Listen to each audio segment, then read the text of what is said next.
सप्त नद्यांच्या तीरांवर वास करणारे, वेद निर्माण करणारे, ज्ञान साधनेत अखंड बुडालेले तपस्वी ऋषीमुनी, बलाढ्य साम्राज्य निर्माण करणारे कित्येक शूरवीर कर्तबगार सम्राट, चंद्रगुप्त मौर्यापासून ते सम्राट अशोकापर्यंत, पुष्यमित्र शुंगापासून ते महाराजा विक्रमादित्यापर्यंत, गौतमी पुत्र सातकर्णीपासून ते शिलाहार भोजापर्यंत आणि राजराजेश्वर चोळापासून ते शंकरदेव यादव आणि विजयनगरच्या कृष्णदेवरायापर्यंत साऱ्यांनी समृद्ध केलेली ही पुण्यभूमी. काय नव्हतं इथे? स्वर्गाला लाजवतील अशी भव्य आणि सुंदर नगर, नालंदा, तक्षशिला यासारखी जगभरातल्या विद्यार्थ्यांच्या विद्येची तहान भागवणारी विद्यापीठ, तोंडात बोटं घालायला लावतील अशा वास्तुकला, शिल्पकला अंगाखांद्यावर मिरवणारी असंख्य मंदिरं, प्रासाद, हे सारं काही होतं इथे. पण 800 वर्षांपूर्वी या समृद्धीला, या सौंदर्याला दृष्ट लागली.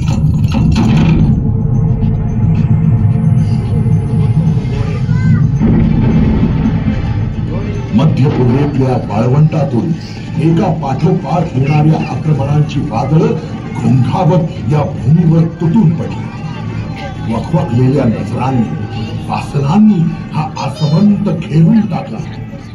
जणू काही टोळधाडीच.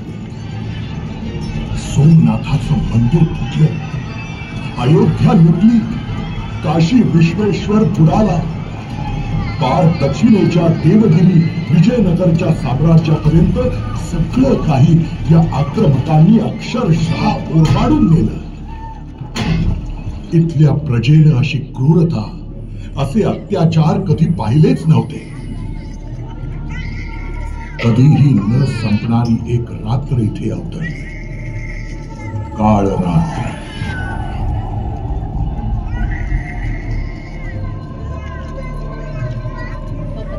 ओठावरचे हुंदके दाबून जनता आक्रोश करत होती. तिला कुणीही वाली नव्हता. देवांचं रक्षण भक्तांनी करायचं की भक्तांचं रक्षण देवांनी करायचं हेच समजत नव्हतं. आणि तशातही एकनाथांसारखा संत जगज्जननी तुळजा भवानीला पुन्हा पुन्हा साकडं घालीत होता.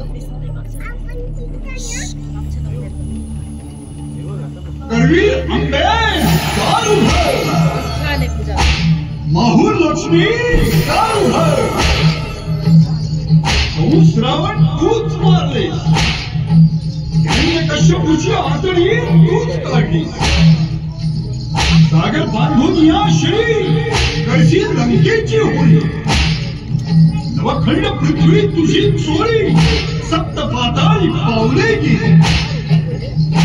अशी तुझी कीर्ती, अशी तुझी मूर्ती, अशी तुझी भीती, अशी तुझी शक्ती. मग बया तर लावून का बसले? हे चंड भंड भंडार सुरभिनी जगदंबे, दंड दंड महिषासुरमर्दिनी दुर्गे,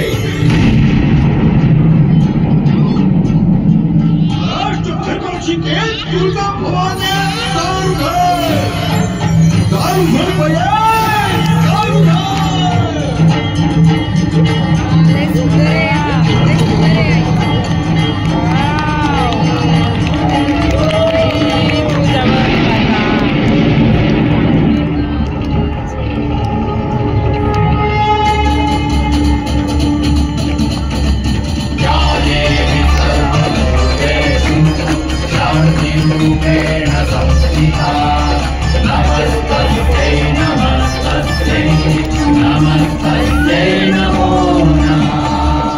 आणि तरी बयेनं दार उघडायला 300 वर्ष घेतली. अत्याचारांच्या घनदाट काळोखात एक अंधुकशी प्रकाशाची तिरीत अवतरली. शहाजी राजे भोसले, प्रजेच्या दीनवाण्या अवस्थेची जाणीव असलेला पहिला मराठी सरदार. निजामशाही आदिलशाही, कुतुबशाही, मुघल शत्रूंनी चारी बाजूनी घेरून टाकलं होतं. त्यांच्या विरुद्ध उभं राहायचे प्रयत्न आम्ही केले, पण आम्हाला अपयश आलं. आम्ही कमी पडलो, आम्हाला स्वातंत्र्यानं हुलकावणी दिली. पण आमच्या राणीच आहेत, जिजाऊ, त्या आमच्याही पेक्षा हट्टी. त्यांना ही गुलामगिरी मुळीच मान्य नव्हती.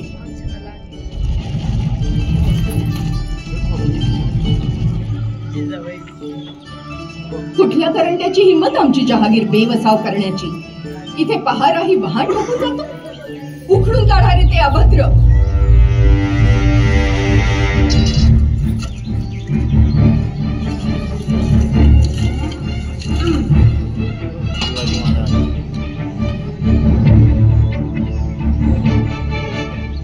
सरकार कशापायी आहे? अहो सरकार, राव इथं गाढवाचा नांगर फिरवून गेलाय. म्हणलं खबरदार, परत इथं आला तर. आम्ही आलोय ना आता. अजिबात घाबरण्याचं कारण नाही. त्याला पुन्हा इकडे डोळा वर करून बघायची हिंमत तर मिळते. आता इथे कोणालाही भ्यायचं कारण नाही. ही भूमी आपली आहे. शिवबा, आपल्याला ही भूमी पुन्हा बसवायची आहे. जिथे गाढवाचा नांगर चालला तिथे सोन्याचा नांगर धरायचा आहे. गजाननाच्या आशीर्वादानं आणि तुमच्या कर्तृत्वानं गोर गरिबांची प्रजा इथं कुठल्याही भीतीशिवाय राहिली पाहिजे. इथं गावात एक चांगला गणपती बी होता. तो पण आता ठाकरांच्या वाड्यात कसा बसा तग धरून आहे. असं त्या गजाननाची पूजा करून प्राणप्रतिष्ठा करूया. उत्तम मंदिरात त्याची स्थापना करूया. आता यापुढे कसब्यातला गणपती आपल्या पुण्याची ग्रामदेवता असेल. या पुण्यभूमीत जिजाऊ साहेब आणि बाळराजांच्या रूपाने जणू सोन्याच्या पावलांनी लक्ष्मीच प्रवेश केला.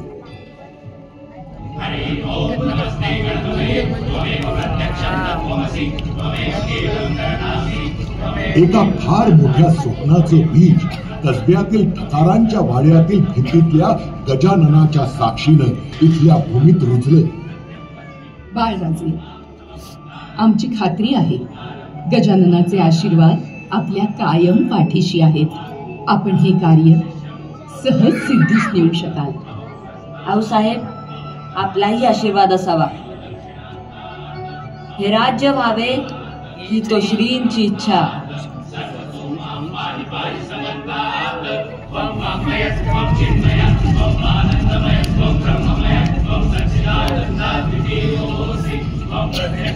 कालचक्र पुढे जात होतं. शिवाजी या 3 अक्षरांनी इथल्या 12 मावळात जणू जादू केली होती.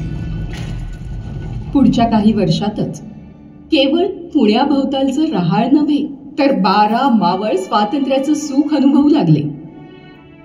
शिवबांनी त्यांना मंत्रच तसा दिला होता. म्हणायचे, आम्ही स्वतः दौलतीत हिंडू, खबर घेऊ, पुण्य पाळेगारांचे भय नको, वसाड गावे बसवा, कूस घाला, वेशी बांधा, देव मांडा, पेटकऱ्यास आवतदे द्या, बंद वाटा चालत्या करा, चोरा चिलटांची धास्ती आता बाळगू नका. हे राज्य आपलं आहे.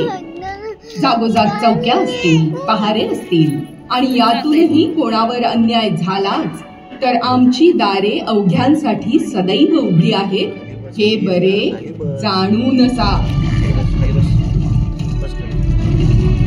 सोडा मला, सोडा, सोडा. कशा पायी आणलं आम्हाला इथं? काय हो, काय झालं? महाराज, यानं आपल्या वतन्यातल्या एका स्त्री बरोबर बदसलुकी केल्याची तक्रार आहे. पाटील, खरं आहे काय हे? आमच्या जहागीरदारीत आम्ही काळजी करू. मी कोण आम्हाला विचारणार? हरामखोर, करून सोडून परत ही शिरजोरी. भैरोजी, याचे दोन्ही हात आणि पाय तोडून रस्त्यावर फेकून देत आला. आमच्या राज्यात कुठल्याही स्त्रीचा अपमान करणाऱ्याची आम्ही काय अवस्था करतो ते याच्यासारख्या मगरुरांना एकदा समजू द्या. असली शिक्षा? महाराज, एकदा ऐकून तरी घ्या महाराज. आम्ही सांगितलेली शिक्षा ती कायम. पुन्हा कोणाची आपल्या माय बहिणींकडे डोळे वाकडे करून बघायची हिंमत होता कामा नये. एकदा माफी असावी महाराज, घेऊन जा याला. एकीकडे अशी गुन्हेगारांना दहशत बसत होती, तर दुसरीकडे केवळ लढाया आणि रक्ताचे पाठ वाहवणं म्हणजे राज्य करणं नव्हे हे शिवाजी राजांना समजत होते. कितीतरी कामं करायची होती, धारा वसुली नीट करायची होती, सरकारी नियम कानून चांगले करायचे होते, बागा आमराया खुडवायच्या होत्या, बंधाऱ्यांनी धरणं बांधायची होती. राजांची नजर रक्तपारखी. त्यांनी दफ्तरी कामकाज उत्तम पद्धतीनं चालवण्यासाठी जशी सक्षम माणसं नेमली, तसेच दगडांमधून हिरे शोधून काढले. महाराज, हा खडक फोडून घेतला की पावसात येणाऱ्या पाण्याचा आपल्याला चांगलाच उपयोग होईल. हा खडक चिमणाजी, हे दोघच फोडणार आहे. 100 माणसांचं काम तुम्ही यांना सांगितलं? कोण आहे? अहो महाराज, हे ऐकायलाच तयार नाही. म्हणतात हे तर स्वतः महाराजांचं काम आहे. कशाला हवी आहे गर्दी? आम्ही दोघच बास झालो. आम्ही दोघच फोडून काढू हा खडक.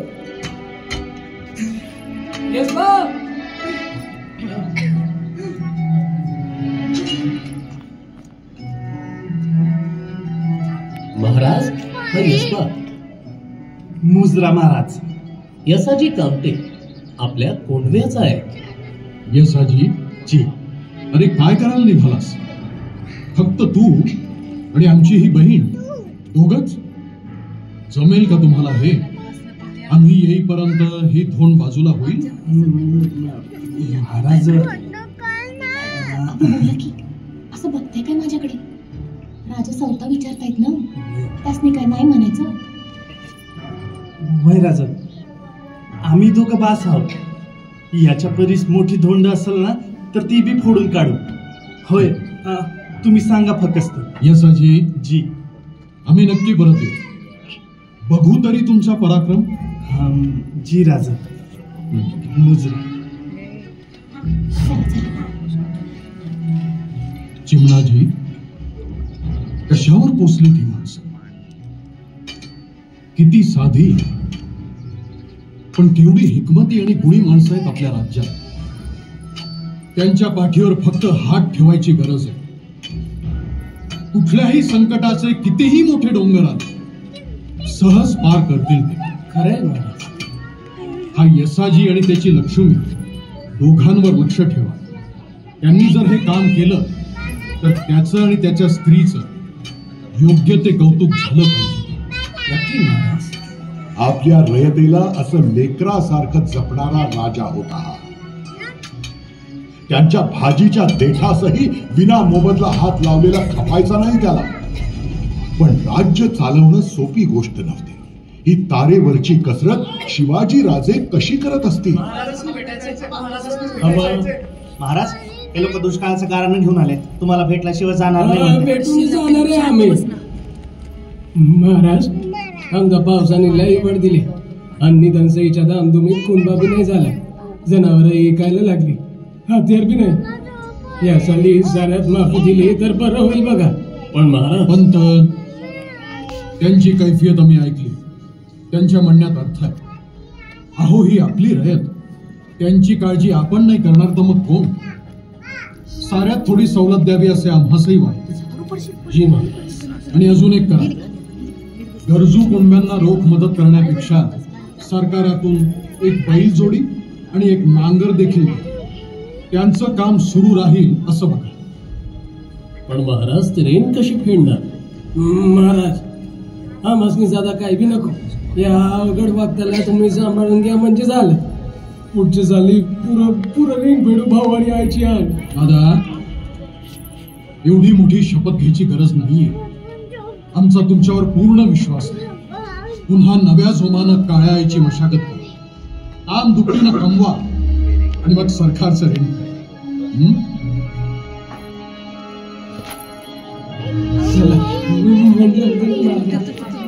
पण महाराज, पंत, तुमच्या मनात काय आलं हे आम्हाला कळलं. आज दुष्काळाच्या झळीत हे भाजले जातात. शेतकऱ्याची नड भागली की व्याज सोडून द्यावं. मुद्दल मात्र पुन्हा सरकारात जमा करा. त्यानं होईल काय, तर मिळालेल्या मदतीची त्यांना जाणीव राहील, सरकारचं नुकसान होणार नाही आणि आपण हे कर्ज फुकट घेतलेलं नाहीये हा कुणब्यांचा स्वाभिमान देखील जपला जाईल. सगळ्या गोष्टींचा प्रजेच्या मनावर परिणाम होत असतो. एकीकडे राज्याची अशी घडी बसवताना आपल्या रयतेचं रक्षण हा सह्याद्रीच करू शकतो हे ओळखून महाराजांनी त्याची गिरीशिखर तथाभुजांनी मढवली. 1-2 नव्हे तर तब्बल 350 किल्ले महाराजांनी पुन्हा नांदते जागते केले. पण हे सगळं करताना त्यांची एक नजर होती पश्चिमेच्या विशाल सागरात. एवढ्या कष्टांनी निर्माण केलेल्या आपल्या राज्याला जमिनीवरच्या संकटांनी जर फेडलं तर आपल्या मदतीला येईल तो समुद्रच, आणि ज्याचं आरमार त्याचा समुद्र हे गुपित महाराजांनी नेमकं हेरलं.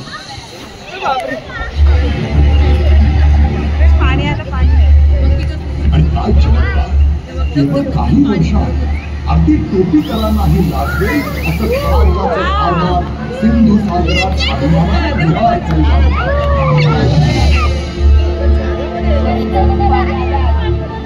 स्वराज्याच्या संख्येला आता पाण्यावर पालान झालाय.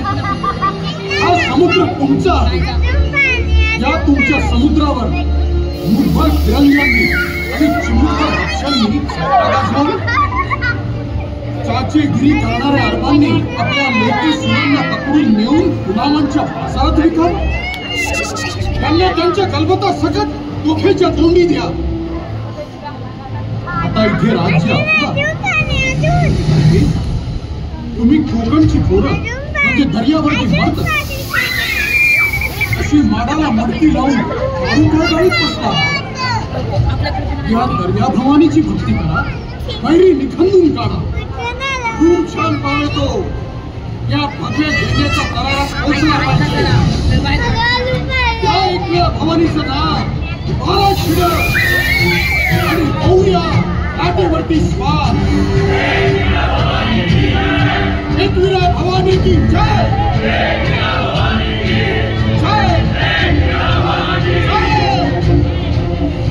गणपती, भूपती आणि आता जलपतीही झालेला असा हा शिवाजी राजा जणू काही घोडावतावर बसलेल्या सामर्थ्यवान इंद्रासारखा आदिराजा.